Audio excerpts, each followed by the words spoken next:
Hey, welcome back everybody. Merry Christmas. This is Living Room Gamers. Senile Gamers. Senile Gamers. And it's been a long time. If you haven't been watching this, thank you very much. I am Icecube. The Zorbz. Zorbz is right next to me. And look, we had to do a comeback. It's been a little while. We've both been very, very busy. We were doing, real life things at the moment. Still an alcoholic. Still an alcoholic, apparently. I tried to make him one too, he just refuses. We've had to come back this year because it had quite an impressive year of games. We thought we've got to do a Game of the Year awards video, right? We've got to do it. So we need those 20 people watching. That's right, and if we're lucky. Yeah.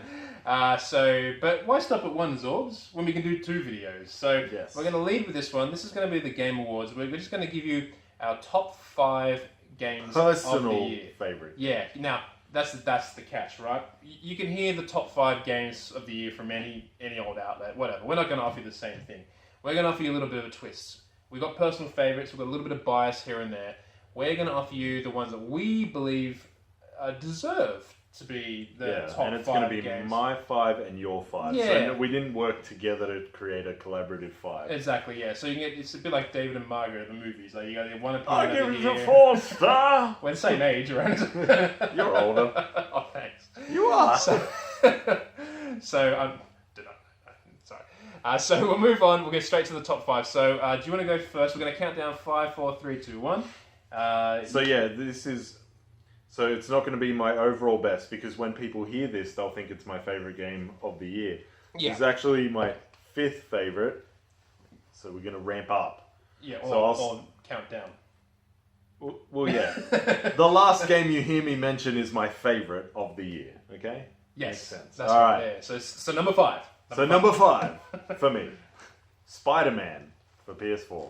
Okay. Now a lot of people, this would be their game of the year. Fantastic game, amazing graphics.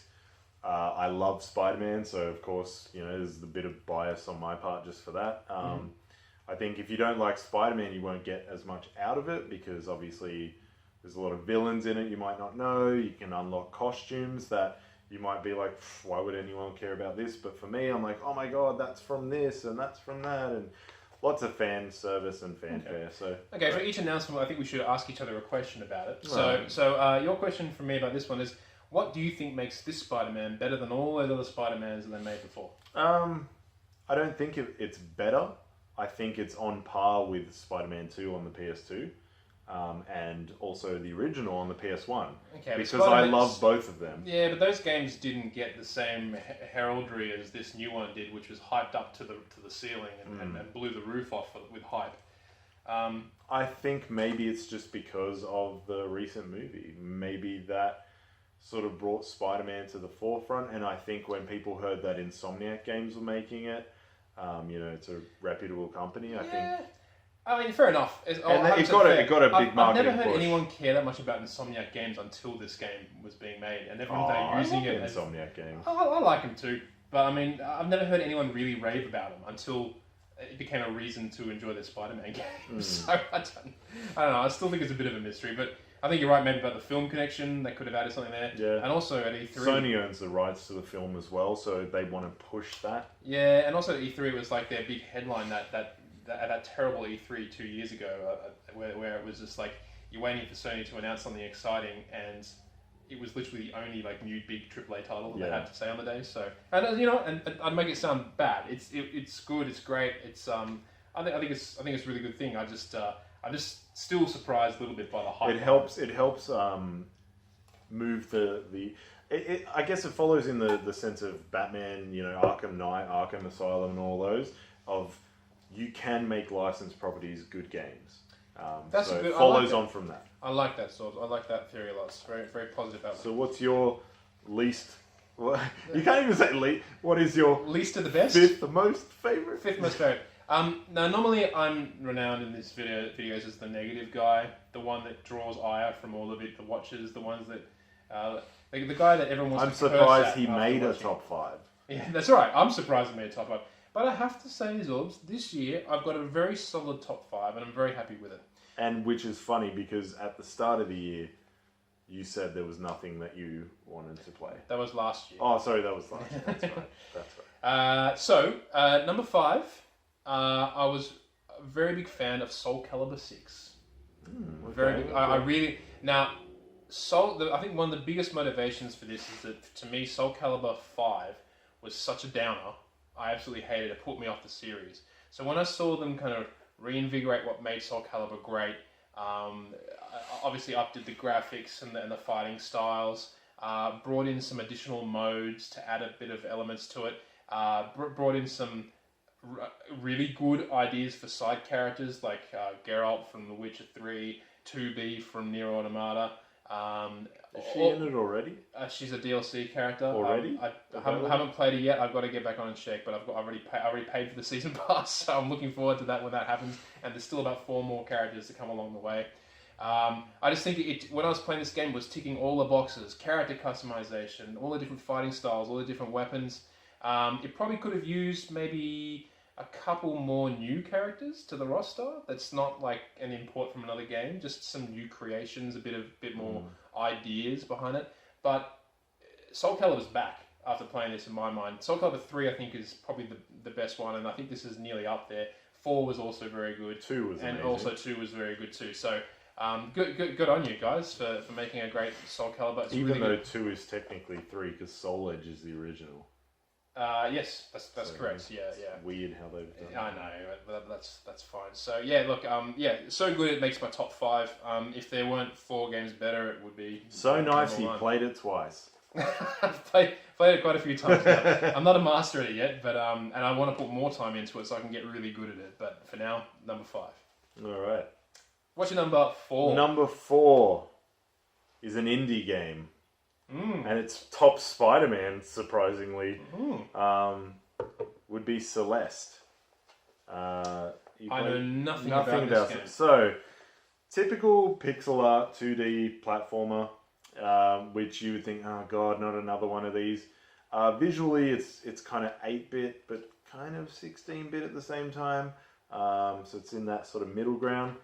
So visually, it's colourful and stuff like that, but what type of game is it? Like it's like Super Meat Boy in terms of like it's really hard platformer at times. Okay. It's side scroller platformer. Like Cuphead hard? Well, Cuphead is like a shooting game almost. Okay, so what do you do here? So this one is jumping and running and dashing and doing all that sort of stuff. So I would say it's very Meat Boy like in that regard. I haven't played Meat Boy jumping either, over so. obstacles.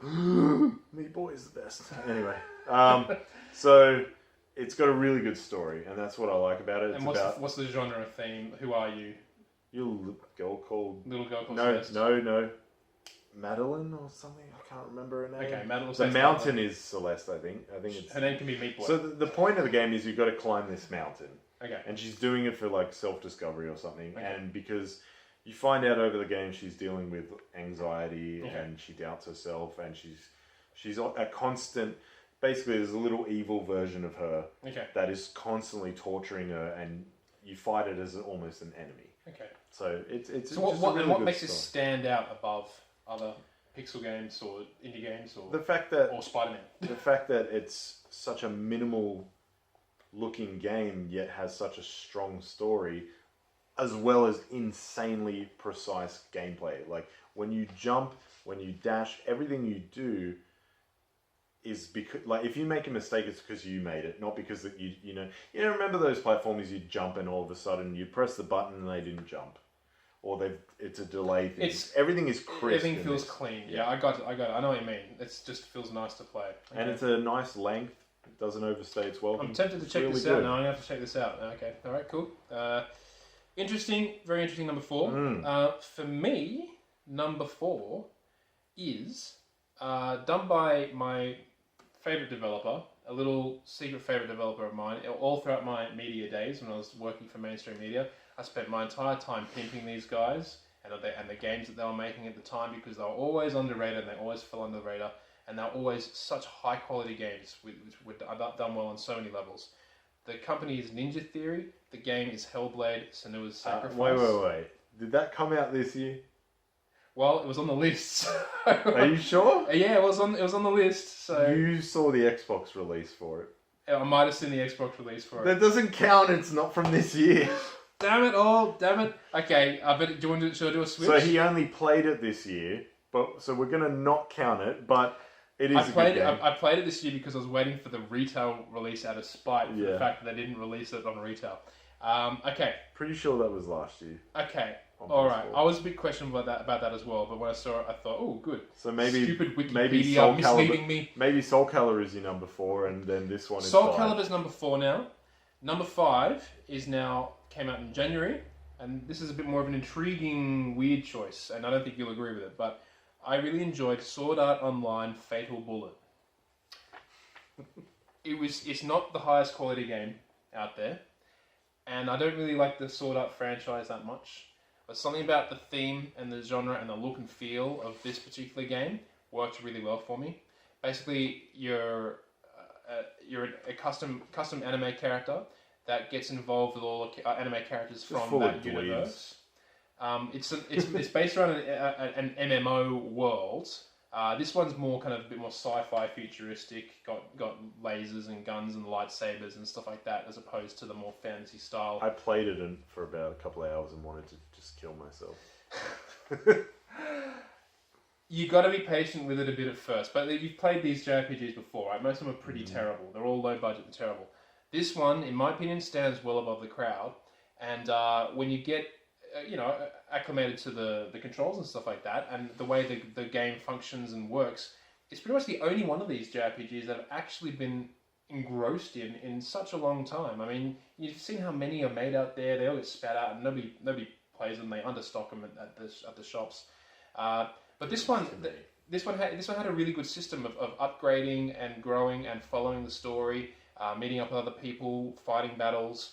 And it's much more action-oriented. It's not so slow and tedious. And the conversations that they have, they definitely have their conversations, but they don't draw out so much on these pointless, long, go-nowhere chats. I would have disagreed with that because they not were in talking your, too much. Not in your 2 hours of playing. If you get bored, you can always skip it. Yeah, but for the most part, it's one of those games you have to put time into it, right? I played like 20 minutes of gameplay with like 4.5 hours of talking.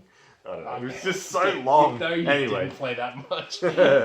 Anyway, as someone who's finished the game and has played many other JRPGs, I actually really enjoyed this one. It missed out on my top 5 before, but now thanks to the removal of one, it scrapes in there because I wanted to give you something a little intriguing, a little different, and something that might raise an eyebrow for someone that was considering looking at it. Yeah, and also consider that I thought it sucked. So, grey area for that game. You've got 2 opposite ends for that one. Alright, so also consider that I finished the game and he played 20 minutes of it. I didn't play, I played a couple of hours actually. Alright, so my number 3 is the best action RPG. Best action JRPG, because you just said that one was the best one for the year. Ni no Kuni 2. No. Amazing. Fantastic game. No. Absolutely fantastic. That little girl character, I can't get over the fact... It's a boy. Yeah, I know, right? I had no interest in the first game. Is it a baby? A what?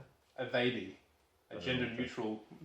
No, because it's like half mouse or something. He's like half half animal or something. It can't be half mouse when it's half human, half woman, half girl. It's got to be like a third mouse. He's like some weird hybrid. I don't know. But anyway, I had no interest in the first game. I had no interest in this game. The first game looks better than the second game. Well, the first game's completely different. It's like Pokemon almost. You capture. Anyway, you're cutting me off, you bastard. So, Ni no Kuni 2, had no interest in it. But visually, it's very colourful, which always I like. It's cel-shaded, it looks really nice, good graphics. But I like the action aspect to it. The gameplay, like running around and actually hacking away instead of just being like, click, attack, and then attack. I'm over those turn-based RPGs. I like my action-based ones now.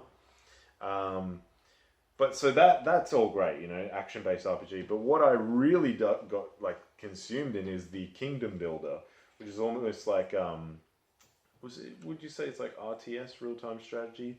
You sort of like I've forgotten it. You have a kingdom that I remember it vaguely, but I didn't spend much time in it. You accrue more money and you get more people in your town who then you can upgrade your buildings and then get more money. You know, so you've got that sort of kingdom builder management thing. Yeah, okay. And you don't have to do it, but I really got into it, and I put more time into that than just going around leveling up my characters.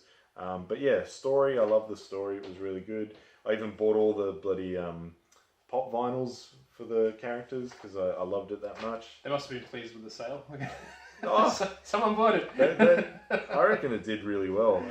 I wanted that collector's edition, but a lot of money.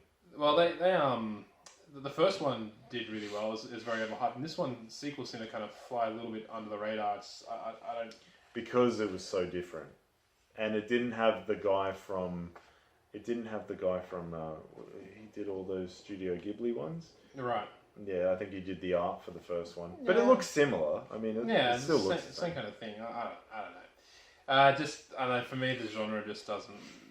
It's not for me. So I'm not going to put any 2 seconds into it. So both JRPGs, but still different enough. Oh yeah, I think they're very different games. Yeah, I think yours is still action orientated as well. His is a better quality one than mine. That's unquestionable, but I just prefer the genre, and I preferred the setting as well. You prefer the setting, yeah, and the colours. Like, it had some beautiful evening skies, and the whole look and feel for me was really good. But also, it's just a different look and feel of yours, and probably different vibe. It's clearly your one had the bigger budget than mine had. Mine is more like a Disney one. Yours is more like a gritty one. Yeah. Okay, so there you go. That was number 3. Yeah. 3. Okay, number 3 for me, and to me this is actually probably a bit too low. I thought this was one of the better games of the year, but Shadow of the Tomb Raider, number 3 for me. I was really down on Tomb Raider after Rise of the Tomb Raider. I thought, look, Rise of the Tomb Raider wasn't a bad game. It just felt like a really laborious sequel. It was good, but it wasn't as good as the first one. Yeah, the first one, I still think the first one is the best one. And I think this Shadow of the Tomb Raider is a very, very, close second. Yeah. But if someone said this one's the best one, I wouldn't really argue with it because it was really good. But people who say Rise is the best, I'd be like, no way. No. And look, for a number of reasons, the one that I keep harping on about is that with all the Gamergate stuff that was happening at the time that Rise came out, they kept changing Lara's appearance. So in one scene, she looked like a little Disney girl. Another scene, she looked like a jaded 40-year-old woman. And another scene, she looks like, I don't know, Kirstie Alley. I don't know. She just... Kirstie Alley. I don't know. It just looked like just random people each time you saw her. And never once did she just look like Lara Croft. Because they didn't have any consistency. And it just bugged me to tears. And I wrote an article on the website about it. So check it out if you're interested. But there's other things about it as well. It wasn't that there was bugs or real issues with it. It just didn't have the same adrenaline, the same intensity. Yeah, but talk about this one, not that one. I apologise, I got on sidetrack. So Shadow of the Tomb Raider, they got a consistent look for her. She looks like a realistic Lara Croft. I think they're swayed a little bit too far down a path that's a little bit far off, but overall good. The story is, I can't remember where the story is. It's like out in the jungle. It's set in like Peru or something. Yeah, that's right. Well, they mix. I think they're going to. She goes to a couple of countries. It's very Aztec, like Mayan sort of. Yes, exactly. Yeah, story's very good. A lot of great secrets. It's really engrossing. You keep playing through. You keep getting really caught up in the drama of what's going on. Really good gameplay. I think the only thing that gripe I had about the gameplay was the piranhas scene, which I think other people have pointed out as well. It's probably the only irritating thing about the whole. But it's not long enough to. Yeah, you can if you get through it, you're fine. So, but look, that's a very picky thing. Really great game. Also, considering the quality of the game, quite underrated overall. It's not going to win any awards, but I think it really rightfully should. Because it's really up there. It's a really high quality, amazing game. And not enough people are going to play this. You've got too many dregs sitting, rinse and repeat on Call of Duty, and the people who just play what they're told, who are never going to pick up an amazing game like this, and they really should for a really good experience. So, Shadow of the Tomb Raider. So just like Soul Calibur, Tomb Raider's back. Yep. But then again, maybe with this trilogy finished, they may put it to rest for a while, try something new. Who knows what's next for this franchise. All right. So, number 2. We're getting close. We're getting close. Now this was my game of the year originally, until my number 1 came out and topped it. Okay. But number 2 is God of War. God of War for me was fan-friggin-tastic. I was a bit iffy about it because I really love the original ones, and I was like, well, this is a different perspective.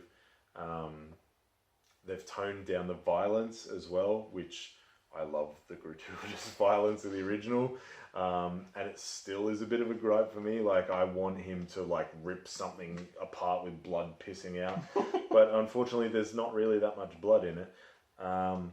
But story-wise, I really dug it.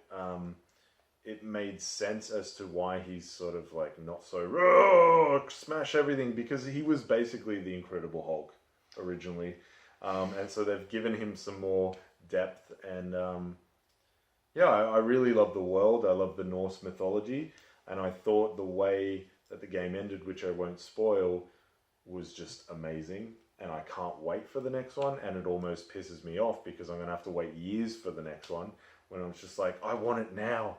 But yeah, fantastic. Gameplay was great. Length of the game was, nice and meaty. Had a lot of like little side things you could go and drift off to and do some side quests. Yeah. So yeah, it was good. Broken record for me on this one. Look, undeniably the game was very good. I didn't get around to finishing it, but I did play a decent chunk of it. And look, it's hard to say no, this isn't anything but really Well impressive. made, yeah. And also, it's actually quite engaging and fun and quite extraordinary on many levels as well. I am still struggling to get past the fact that they've made another God of War, and that they try to really make it not really God of War, but Daddy of War, which again, broken record. I'm sorry, I can't let go of it. But to me, Kratos is the guy that you said at the start, the guy that rips off the heads of Zeus, and is just like this unstoppable crazy guy. But he shows moments of it, and it's really good in the later part of the game. Perhaps, but there was a not. I understand as well that genre, that style had run its course, and that's why when they made Ascension, or they could have just done this thing called Have an Idea and come up with like a thought, and maybe get someone with a bit of imagination to go, hey, why don't we try this thing called a new IP? And well, they're trying that with that Days Gone, and where the hell's that? Well, that was meant to be out early this year, wasn't it? Yeah, but then again, a good new idea, not just some generic idea. Anyway. So that's my thought on that. But look, I can't argue. It's a very impressive game, and I think it I have to. And I'm going to spoil the ending for him because there's something in it that he might not know that makes it. Just I still may play it. So if you want me to enjoy it, you better not do any spoilers. So is that your take on number 2? Okay, number 2 for me. Another game that's not a super budget thing. Ooh, I don't know what it is. It's not a big budget. Well, I mean, I put Celeste on there. It's like... Well, there you go, yeah. So, but it's not going to be on many people's top lists. It was also a little bit buggy. I'm selling this really well. But I enjoyed the hell out of it, as I thought I would going into it. And I love the first game. This is a sequel, State of Decay 2. Oh, you were obsessed about that. I was telling people about this beforehand, and the thing about State of Decay 1, which I absolutely loved, was that I couldn't wait for number 2 to come out because number 1 was so buggy. It just needed a bit of polish. But it showed promise, yeah. Yeah, and so number 2, they certainly clean up a lot of things. Still buggy. Yeah, tell you what though, if a polished developer comes on, takes that concept and puts it, or maybe if they just get some support from a decent number of people to really tidy up the graphics and put it on God of War level, man, you've just got the most invincible game ever. The biggest thing I love about State of Decay 2 is it's not just another generic zombie game. It feels like you're living The Walking Dead. It's got a really... It's the Walking Dead game that the Walking Dead guys haven't made. Yeah, or any other zombie game makers out there. Like, Telltale is my other favourite zombie game. Because they too have done the Walking Dead series, but there's a very story-based, amazing story. This one makes you feel like you're in the zone. It makes you feel like you're living this. Imagine that was in VR. Well, yeah, it's hard to imagine. It's a bit terrifying because it's a very third-person game, and it's got really strong strategy elements mixed in with very open world GTA like craziness. So they got the best of both worlds, and there's so much to do and a lot to manage, but it's all manageable and everything counts and everything matters. It's not just kind of silly running around with a spiked club and beating up zombies until your thumb gets Dead sore. Island. Yeah, and even Dead Rising. Pick a zombie game. They're all the same. This one has, it's got feeling. It's a bit drab and depressing, but that's only because it's reeling you in so well. And the people, when they die, they're dead. They're gone. You switch to another character and you continue the game. So you're constantly worried about your team's survival. And I love this game so much that I finished it twice in succession. And I never do that because I've got so many games to get through that I don't have time to do it twice. So, State of Decay 2 is something very, very different if you're looking for something with a bit more substance. So, that's number 2. All right, big reveal time. Big reveal time. So, with God of War out of the picture, for you, I'm actually quite curious to know what number 1 is. Zorbz?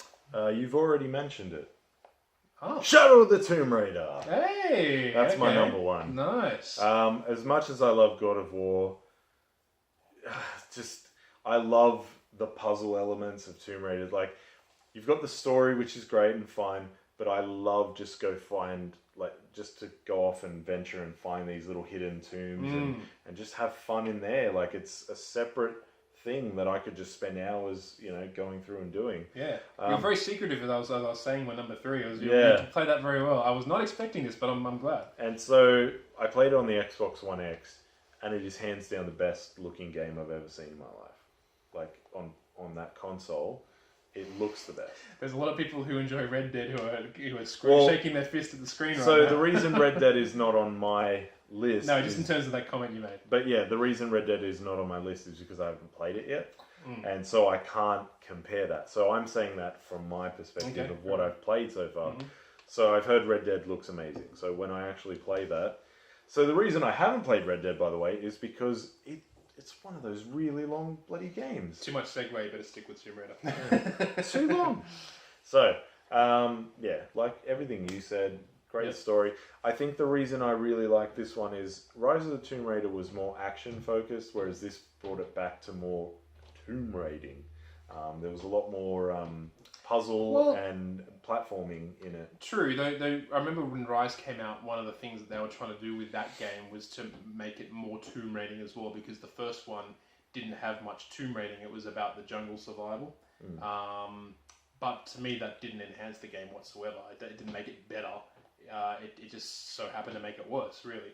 But this Shadow of the Tomb Raider, different story. Found a good mix. Yeah, and each level, each area was so. I found very different. Each tomb was so very different. Some were quite terrifying. You went in and you're like, oh shit, is something going to pop out of nowhere and murder me? But, and I like that it still has a bit of that supernatural element to it as well. Yeah. Which was always in Tomb Raider games, but I think they tried to make it too realistic at the start. But even though it was great, that reboot, but that had supernatural themes in it too. Yeah. And I like that because it's a game. It doesn't need to be real life, Yeah, yeah. So. Okay. Yeah, so there you go, two vouchers for Tomb Raider. So yeah, look, buy a copy of that game. And I will say this, so my little cousin, he loves, Call of Duty, Battlefield and Fortnite and all that sort of stuff. And he saw Tomb Raider, he was like, what's that like? And I was like, it's amazing, you should definitely check it out. And what's he, like 14 now? And he ended up buying it, it was on sale, and he loves it. Yeah. So... Yeah. Great game, Yeah, yeah. It's, pick up the sales of that game, because I think it's fell short of expectations, and it really shouldn't. It really should be up there with the best of them. So play it. Yes. So it leaves us with one more game for this video, Zorbz, which has been my number 1. You're trying to take little sneaky peeks at mine. Yeah, I think I read it backwards. I saw Soul Calibur, and I was like, you already said that. Mine's all jumbled up here with numbers next to it, but look, my one I feel very adamant about. This one is going to be one that no one is really going to see coming. But of all the games, Red Dead Redemption 2, is it? No, everyone would see that coming. And now I can give a little spoiler on that one. It's not Red Dead Redemption 2, and I was really hyped up for the game and expecting it to be the greatest thing ever. So I won't go into too much into that now. We can recap it that at the end. However, the one I'm going to choose is one that's like people are like, yeah, that was good, but no one's really thinking of it as Game of the Year. But to me, the impact this game had on me as I was playing it, and when I finished playing it, I was like, that was one of the best experiences I've ever done. That's so amazing. It's probably a The shit game, the game, Detroit Become Human. Ah, okay. I'm placing that number one because I've got such fond memories of this game. I can't go too much into the story, but all I can say is that of all the is it Quantic Dream that makes it? Yeah. Of all the games they've made, it's by far the best story that they've done. The stories of the previous games, Beyond Two Souls and Heavy Rain, and prior ones, Fahrenheit. yeah, like the last two games have had very, very nice visuals, but the story's been okay at times, mostly a bit meh. This one, the storytelling, honestly, is up there with Telltale's quality of storytelling. But unlike Telltale, they've got the amazing visuals and graphics to also back up how good the story is. So all of a sudden you've got a game which has elite and it's storytelling. more interactive as well. Absolutely. So elite storytelling, elite graphics. And I mean some of the best graphics out there. They don't have to worry about open world stuff. They're telling a story. Also, you're following the story of three different people here. So they're all and these paths genuinely take extremely different directions depending on the choices that you make. So you don't sit there going, well, I did this, so why is this happening? You know, it's like I've done a single playthrough which I was quite satisfied with. I really want to go back and play it again to see what other paths do, but I don't want to ruin the satisfied feeling I have with the actual path I took. However, I've watched other people play this game, and I've seen what happens when they either stuff up an action sequence, or if they take a different path, or if they make a different choice in one section. And I've seen entirely different scenes that I never saw, and some of the stuff I've seen is so tragic. It's like, oh my goodness. It is genuinely. I was just left like really feeling like wow, that was just such an amazing experience. It doesn't have the over the top interactivity of I don't know, Assassin's Creed or Red Dead Redemption, all different things you do, all open world nature. It's not about that. It's for me. This is just about the experience, how much I enjoyed it. And look, it's getting like 90 plus Metacritic, universally. Everyone agrees it's an amazing game. So why doesn't it get more love? Yeah. Give it the love. Just because it's not like some button mashing game, who cares? You play this game. It's really addictive. Well, get the demo. I mean, I played the demo and I was like, that's fantastic. So I bought the game, but I haven't played the game, so I couldn't add it in there. A lot of people have bought it and done the same thing, not played it. I've got But friends. I will play it. Yeah, just chuck it on and you'll get addicted. I've made it number one for my game. So I mean, Tomb Raider, we both agree, is amazing, and Detroit, I mean, I played the demo and that was great. Yeah, looks amazing. So was it a surprise? From me? Yeah. You weren't expecting that? Yeah. So any shockers that didn't make the list? I think Red Dead's the obvious one. I think Red Dead because I didn't play it. Also, Assassin's Creed Odyssey I own, but I still haven't played as well because again, such a big game. You know, I need to find the time to play it. Otherwise, it would have been in there. But when you release a game that big against, you know... It doesn't have to be so big. Why make it so big? But when it comes out with the same time, basically, as Tomb Raider, Spider-Man, you know, all those ones, I'm like, I need to play them too. I don't care what else is coming out. Don't make it so big. They keep doing this whole thing. This next game has got to be bigger. Why? Yeah. Make it smaller. Yeah, I'd like a 20, 30 hour one. I don't want to invest my life into your game. It's not that good. You know what I mean? Like, I like to invest X amount of hours and then I'm done. Red Dead for me didn't make it. I love Red Dead. Reason being, amazing everything, just a bit dull and a bit slow. That's the quick summary of the rationale. And I think everyone would agree the gameplay of the first one's more fun, more engaging. Yeah. So I got a friend who says that he actually overall enjoyed the second one more after finishing it. So maybe I'm just missing out on something here. But as it's going so far, I can't see how that's going to happen because my memories of the first one are much more engaging throughout the entire process, where I just wanted to get back on. Every time I've had to put this game back on, it's been a bit of a chore. It's like, okay, I gotta get through a bit more. And when I'm playing it, I'm like, okay, I'm having fun, it's all good. And then I take it off, and I don't even want to put it back on again. I just feel like I'm gonna have to because it's just like, you know, I've got to get through this game and move on to the next one. So I'm literally like, I haven't finished it yet, but I've done most of it. So I mean, I do want to play it, but I just have no interest in the West setting. Like, I don't have a Wild West. I don't either. But this will do a good job in putting you in there and making you actually enjoy Because it. I didn't even play. Did you play the first one? No. Oh, I played like a chunk of If it. you played the first one, you'll be all over wanting to play the second one. But I played a chunk of the first one and I was like, I just can't do the setting. It was just boring and drab to me. Well, fair enough. You know, it's like what we were talking about before, about the genre, what appeals to us. So now, Cowboys I don't really normally care about, but they did such a good job with the first one that I had to give this second one a go. And it does a lot of amazing things, but it's just not quite as fun as the first one was. So one honourable mention I will say though. Yep. Yakuza 6. I really love that game. Is that just called Yakuza 6 or is it called Yakuza 6 something? Yakuza 6 Song of Life or something. Is that the one with the slipcase cover and the little girl on the front? Yeah, I think so. Okay, I was very curious about that game. Yeah, I really liked it. Is it really any different to the other ones? No. Yeah. I really liked it, but if you played them. And I look at the other games and like every single one, because it feels like they made about 10 of those games in the last 2 years. And each one, so they're remaking all the original ones. That's why they're remaking. Well, they're like Kiwami 2, 6. Kiwami and Kiwami 2 is actually Yakuza 1 and 2. They're just remade. Oh, okay. And there's other ones as Yakuza well. 0. Yeah. 0, yeah. I don't even know what we're up to. They're all fun games, but they're very arcadey. Yeah, but you know what I just realised? It's just every single one, like, I thought, oh, that looks cool. It's like, on the cover of that one, it's like, oh, this guy's probably going to have to defend this little girl from criminals and be the hero.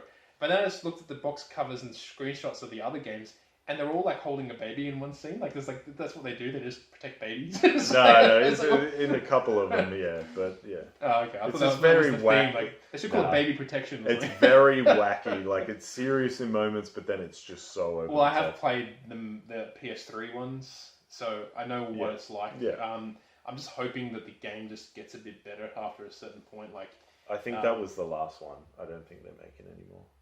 Oh, really? Yeah, I think they're done the with way Yakuza. it wrapped up. Yeah, I'm pretty sure.